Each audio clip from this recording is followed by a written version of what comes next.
位，歡迎收睇《杏林在線》。患有冠心病、年紀大或者係長期服藥，都可能會導致心跳過慢，有需要做手術植入心臟起搏器，利用電流就刺激心臟回復正常嘅跳動。今集我哋請嚟香港心臟電生理醫院聯會嘅黃永豪醫生，讓我哋講解呢方面嘅問題。黃醫生，歡迎你。Hello， 你好。不如首先同我哋先講解一下就係其實正常嘅心跳應該有幾快呢？正常人嚟講咧，心跳應該維持喺每分鐘由60至到100下。咁如果心跳每分鐘細過60下咧，就係心跳過慢啦。調翻轉嚟講，如果每分鐘心跳超過100下以上咧，我就叫心跳過快啦。咁譬如講到話心跳過慢嘅時候咧，即係除咗可能話感覺到個脈搏跳動得比較慢之外，仲有冇其他嘅病徵咁樣嘅？病人除咗覺得心跳慢之外咧，即係佢會有啲唔舒服啦。即係普遍嚟講咧，病人會覺得佢覺得自己會有啲攰啦，即係周身冇力啊，或者好攰嘅情況。咁另外咧，病人會覺得有啲頭暈啦。咁嚴重嚟講咧，有啲病人甚至會覺得有短暫休克嘅情況都會出現㗎。咁但係有啲咩人係算做高危一族咧？病人年紀大啲嘅啦，或者長期有高血壓嗰啲咧，就容易啲有呢個情況啦。另外一啲病人咧，如果佢患有冠心病嘅時候咧，亦都係一啲高危嘅病人會心跳過慢嘅。咁發現心跳過慢嘅時候，其實有冇需要醫治㗎？視乎個情況有幾嚴重啦。一般嚟講咧，心跳過慢就都有好多個原因嘅。咁我哋首先要揾出佢到底係咩原因咧。咁主要嚟講，我哋分兩大類原因啦。有啲原因咧係可以還原得翻嘅原因啦。譬如嚟講，有啲病人可能因為嗰個電解質唔平衡嘅，例如佢哋係鉀質過高，咁令到心跳慢咧。咁我哋可以處理咗個鉀質嘅時候咧，有機會心跳正常翻。另外一啲嚟講咧，啲病人譬如個荷爾蒙嚟講咧，個甲狀腺水平係偏低嘅時候咧，咁亦都有機會咧，我哋服用藥物將個甲狀腺控制得好咧，咁亦都可以控制翻正常心跳。當一啲原因係唔係能夠排除嘅原因嘅時候咧，咁如果病人持續又有病徵，譬如我之前所講嘅頭暈啊、攰啊或者休克嘅情況嘅時候咧，就需要去進行心臟起搏器嘅手術㗎啦。其實個原理係點咧？點解心臟起搏器可以幫助嗰個跳動恢復正常嘅？其實你可以簡單諗翻，你就係心臟起搏器咧，就類似一個微型嘅發電機。咁佢通過一啲電線咧，就傳接到去我哋病人嗰個心臟入邊。咁咧佢就係有啲電腦程式咧，就計算出佢譬如每分鐘個心跳咧，就可以即係發一個細細嘅電波去我哋刺激個心臟，令到一個模擬翻一個正常人嘅心跳啦。咁通常我哋個機嗰個功能咧，就維持翻一個正常心跳大概60至到100下左右啦。植入呢個心臟起搏器嘅手術咧，通常就1個鐘至到2個鐘就可以完成啦。咁睇呢個手術過程之前咧，我哋提下觀眾啦，部分嘅畫面咧可能會引起不安，要留意。病人先局部麻醉，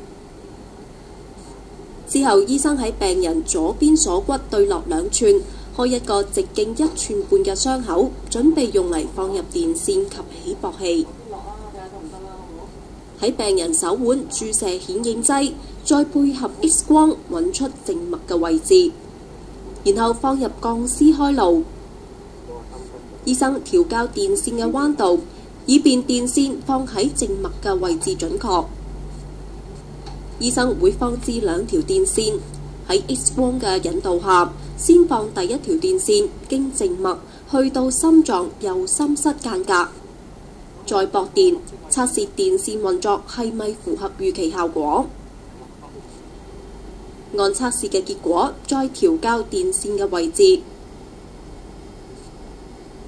調校好就喺肌肉位置縫針固定電線。至於第2條電線就會放喺右心房，重複測試電流縫針嘅步驟。婆婆大力咳啦又。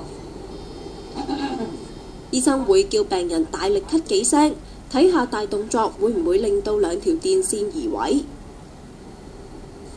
將2條電線駁上一個小型起搏器，再將起搏器放落傷口內嘅皮下脂肪，就可以縫埋傷口。如果脂肪較少嘅病人，從外觀上睇會見到起搏器凸起。病人喺醫院觀察1日就可以出院。其實起搏器咧都係屬於一個電子儀器啦。咁有冇話即係譬如嗰坊間我哋用一啲可能手提電話啊、電腦啊，會唔會受到干擾嘅咧？其實都有可能嘅。咁一般嚟講咧，我哋建議病人譬如用手提電話嘅時候咧，最好離個起搏器咧有超過6寸嘅距離啊。咁一般嚟講，所以我哋譬如病人通常係用右手嘅時候咧，我哋個起搏器咧就會裝喺病人嗰個左邊膊頭對落嘅位置啦。咁令到佢哋用手提電話嘅時候就可以有長啲嘅距離啦。一般嚟講，如果超過6寸咧，就應該減少到對個機嘅影響㗎啦。嗱咁啊，起搏器就要用呢個電池驅動啦。咁會唔會話真係需要定期去換電啊？咁如果換電係咪就要做手術攞翻部機出嚟換電咁樣樣咧？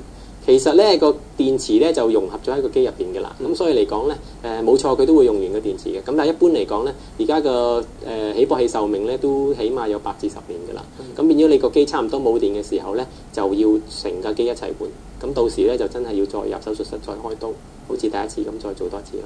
咁另外，假如病人佢哋平時可能生活啊、做運動啊啲比較大啲嘅動作嘅話咧，會唔會話都驚影響到部機器或者電線移位咁樣樣？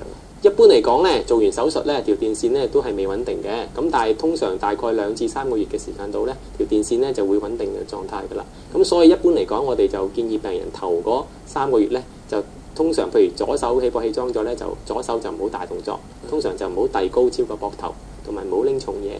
咁直至啲電線穩定咗啦，3個月後咧，其實就之後再做嘅運動啊、打波嗰啲應該就冇問題㗎啦。今日真係唔該晒黃醫生，你同我哋講解得咁多有關呢一個心跳過慢嘅資訊，唔該晒你。唔使到呢度咧，今集節目時間就夠啦，我哋下集再見，拜拜。